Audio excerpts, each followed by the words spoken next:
Hello everyone. In the previous session 3.1, we had talked about universal human order from family to the world. How, as a person, as an individual, I could make a difference, you could make a difference, and how, as a person, I could expand my network and talk about to the family and to the world then from one center and then expanding how things can be different, how connectedness works, how harmony works, how relationships work, how the mindset works. Then we had talked about ecological harmony, how we need to work with our ecology to keep it in harmony and in balance. There are so many factors that we talked about and we saw that were important, and how the plants, the animals, the microorganisms are important. How factors like photosynthesis, how factors like decomposition, how factors like pollination do not require our interference. But however, humans being human do know how to interfere and to rig systems out. But then in the previous lecture, we did learn how to maintain a balance, how our mindset can help the ecology, the nature, our family, ourselves to grow. How can we be in harmony? How can we have prosperity? How can we have peace? How can we have the luxury of living well? We'll begin with today's topic, and that also is harmony with society and nature. And the sub of it is production consumption balance, what we produce, how we consume it. And then we are going to see examples on how sustainable living can be, or how we are good at living a good life.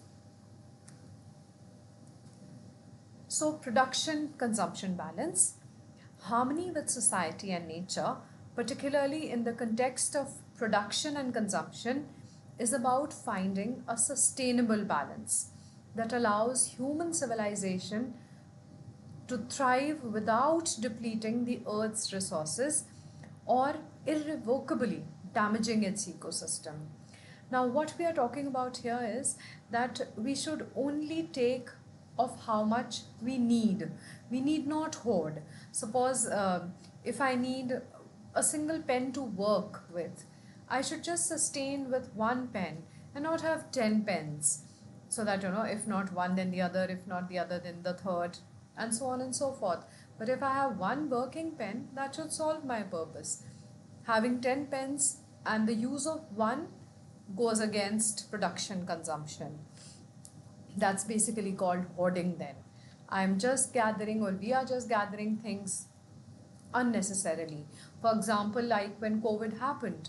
When COVID happened, then there were so many things which were unavailable to us. But then eventually, what had we started doing? We had started to overstock our houses. We had started to overstock our groceries, considering that, what next.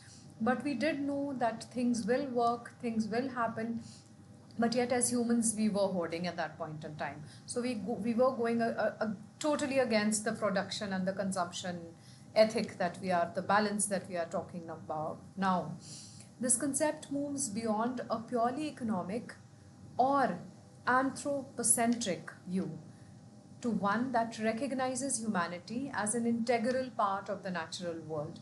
We are a part of the natural world, but the natural world sustains on itself beautifully.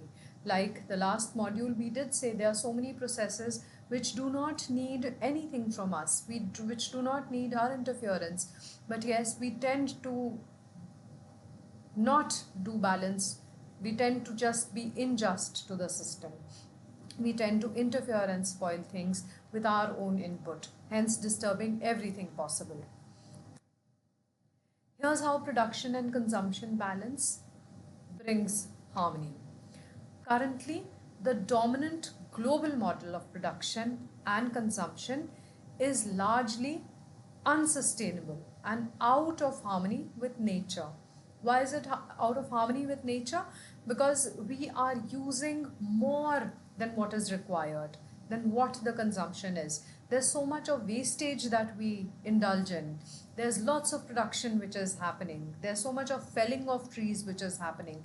And the reason of felling of trees is the demands that we have, which are often more than fulfilled. After felling of trees, what happens? There is erosion which is happening, which is causing so much of other problems that we cannot even think about. There's flooding which is happening, there are landslides which are happening. Currently, the dominant global model of production and consumption is unsustainable, that we just said, and out of harmony with the nature. And what are the key issues that are included? Linear economy. We operate on a take me, dispose. This is fundamentally at odds with nature's cyclical process. These days, we are into so much of one time use. We use so much of cold drink bottles, we use so much of Tetra packs. What is it? It is all one time use. It is take me, dispose.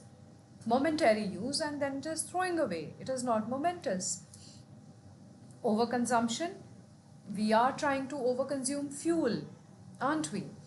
Resource depletion. If the control of the fuel, our resources are there, and we talk about mining, are we not finishing up everything which should maintain balance?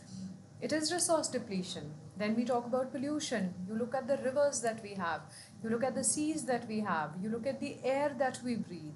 Every bit that we are living around us is all polluted. Look at the street where you walk. Climate change. Climate change is playing havoc. We have seen that there are so many natural disasters which have suddenly started to take place. Look at the hills where there's so much of landslide which is happening. Then we talk about tsunamis which are happening. So they are all natural disasters. Natural disasters, why? Because of the climate change. We aren't careful. Look at the amount of wastage that we have. Look at the amount of the gases that are produced by so much of usage that we do, that it will have. So much of vehicles produce so much of toxic gas, industries producing toxic waste, toxic gas. So where is it all going?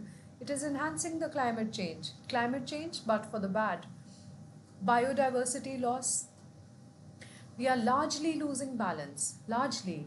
Inequality in all phases. And in certain places, it does say that the rich are getting richer and the poor are getting poorer. So think about it. Is it justifiable? No, it is not. The ultimate aim is to create a harmonious relationship. Where do we create this harmonious relationship? Human societies thrive with the earth's regenerative capacity. Regenerative means things which can happen on its own. It doesn't need for us to interfere into them. Production systems are designed to mimic nature's cycles, minimizing waste and pollution. So now we are thinking, when so much of harm has been done, but nonetheless, we are trying to run about in nature's cycles now, bring about change. We try to minimize waste, we try to minimize pollution. Minimizing waste means we are using effective methods of garbage disposal. We are using electric vehicles which are producing less pollution or no pollution at times. Consumption patterns are conscious, responsible, and sufficient, meeting human needs without overshooting planetary boundaries. So we just buy what we tend to consume. We are not going to hoard so that the other person doesn't get it, or we are collecting so much that we are throwing it away when we are not able to use it. The well-being of both present and future generations, as well as the health of all life on earth, is prioritized. So we need to prioritize life of the animals, life of the plants, life of the organisms, microorganisms, life of humans also. That is when we are talking about equality. This balance between production and consumption is not about deprivation, but about a richer, more fulfilling way of life that is very, very necessary, that has to be there. Without that, it cannot go on. Now let's talk about some case examples of sustainable living. Sustainable living means continued living in a healthier way. Community projects are excellent ways to promote sustainable living. How? By engaging people directly and demonstrating practical solutions. When we have first hand experiences, or we have experiential learning, that is learning at its most effective tool. When we see what we are supposed to learn, we can put it into practice. Here are some ideas for community projects focused on sustainable living, a living which can help people to grow and to live well, help the surroundings to live well. So, the very first that we are talking about here is community composting hub. Have we heard of it? So, let's see what the idea is about. The idea is establishing a central composting facility for organic waste. Composting facility, it cannot be something very grand, it need not be very grand, it can just be a very large pit which can serve a community. And when we talk about organic waste which can go through composting, what is the organic waste that goes through composting? Food scraps, leftover food that we normally throw into the dustbin, we can collect it separately. Garden waste, we have leaves, we have branches, we have rotten fruit, there are so many things. Garden waste also can include peels, peels of fruit, peels of vegetable, seeds, anything which is usable when where we think it will be able to compost and help, all that. From households, local markets, and restaurants. From households, your kitchen waste, usable kitchen waste, biodegradable kitchen waste. Local markets, again, the fruit market, the vegetable market, where things do decompose and are just thrown around and are thrown around for it to rot away, to make menace, to stink, produce mosquitoes and other things, other microorganisms which may not be healthy for us. Food from the restaurants also have a lot of wastage because restaurants need to prepare fresh, they need to pass all the mandatory food tests, so whatever is done away with has to be thrown away. But if it is thrown away mindfully, like into a central composting facility for organic waste, it will make much more sense for our living. What is the relevance of it? It reduces landfill burden. What is landfill burden? When we just keep piling heaps and heaps of garbage. When you go to larger cities, just at the outskirts of cities, we have these landfills. And these landfills are large hills. What are these large hills made of? It is just garbage, tons and tons of garbage.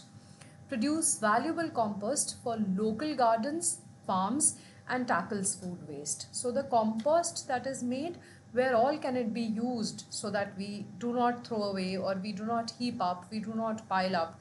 It goes to local gardens. People are into kitchen gardening these days, so it goes into local gardens. It goes into farms.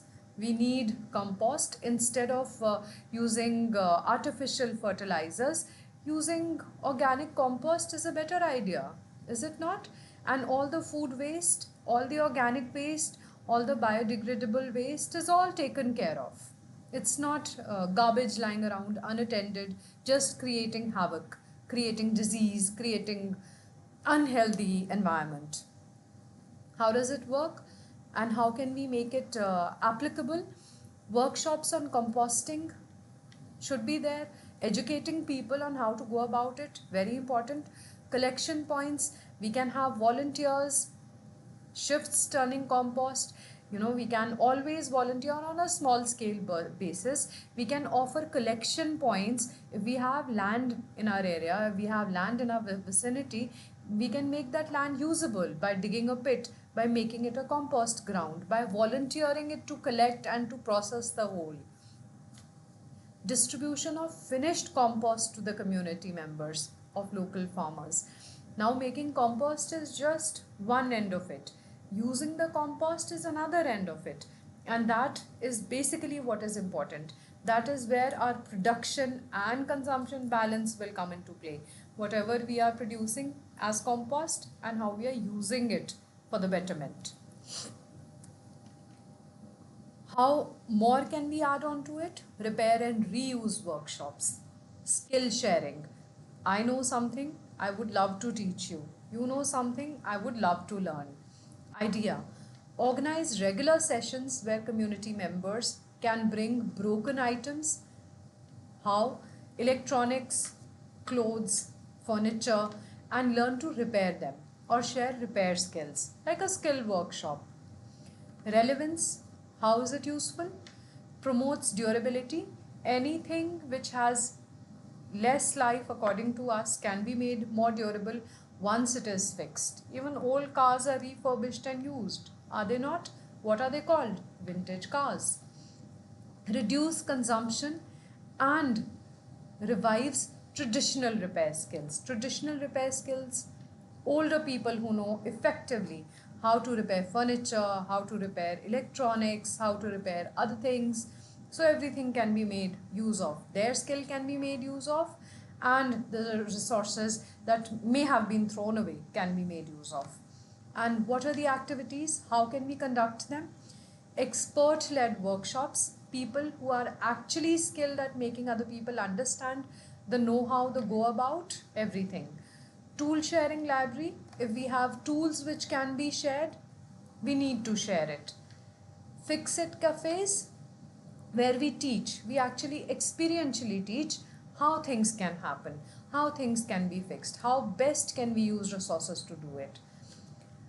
Clothing swap events, all of our old clothes are not in a bad position. They can be used, but not by us. Maybe somebody which has fallen short, something which has grown big, vice versa. People grow thin, so clothes are loose, and something new can always be extended to another person for them to use and not just thrown away or made a rag. Community gardens or terrace farms, a very good idea. What is the idea? Designate unused public land or encourage rooftop terrace gardening for growing organic vegetables, herbs, and fruits. There's so much of organic vegetable, herb, which people are advertising about, people are using. Why? For a healthier lifestyle. How can it be done? By designating unused public space, which is without any discord, people are able to individually come out and help. We can delve into such things. Relevance, how is it useful? Increases food self-sufficiency. Kitchen gardens are self-sufficient. Provides fresh produce. You have a kitchen garden, you just need to step out and pluck. Create green spaces. How good is it to see a thriving kitchen garden or even a flower garden? And promotes healthy eating. When you know what you are growing, it is easier to digest it. And how do we go about how the activity works? Land preparation. We need to sort out the land, remove weeds, make it flat. Seed or sampling distribution. Seed or saplings we need to pick up and distribute around according to the environment, according to the need of the place, according to what will grow there. Gardening workshops, organic methods, pest controls, shared harvests, educational tours, which are very important for us to educate the future torch bearers so that people are aware and they know how to conduct community gardens and terrace farms. Rainwater harvesting, another way, demonstration and promotion. What is the idea? Implement a rainwater harvesting system in a prominent community where it is visible, building or demonstrate small scale systems for homes. What is the relevance? The use, crucial for water security, yes, especially with changing rainfall patterns and increasing demand in urban areas, the ongoing need of water, which will always be there. Activities, how do we go about it? Workshop on DIY rainwater harvesting, available everywhere, available in so many portals, so many websites. Community walkthroughs of implemented systems where it has been put so that people can be educated. Policy advocacy for rainwater harvesting incentives, that people are offered certain amount of incentive for doing a good job. Who will not be interested? Key consideration for a community project. What all can we look at when we begin a community project? Community engagement, involve local residents from the outset. Their input and ownership are crucial for the success. Local resources, utilize local knowledge, materials and labor, whatever is randomly available. Partnerships, collaborate with local government, NGOs, schools and businesses, scalability and replicability, how to multiply it, design projects that can grow and be replicated in other areas, how they can be imitated and made use of, measurement and communication, track impact and share success to inspire others. Every successful story does have an impact, so that cultural sensitivity, tailor projects to fit local traditions and values. A area which soothes something should be fitted with it. With that, we end the lesson. But before we end, let's just quickly see that production and consumption needs to be in a balance. If one supersedes the other, the balance is out and it doesn't help us. And it needs to be there for things to keep moving very smoothly. Then we talked about so many case studies. We talked about rainwater harvesting. We talked about terrace gardening. We talked about a fruit or family garden, and we talked about recycling, upcycling. We talked about, so all these things help us to reduce wastage, to reduce landfill, to just have heaps of garbage lying around. I'm sure each one of you is going to think about it sensibly and contribute towards a healthier living, taking these practices into force. Thank you.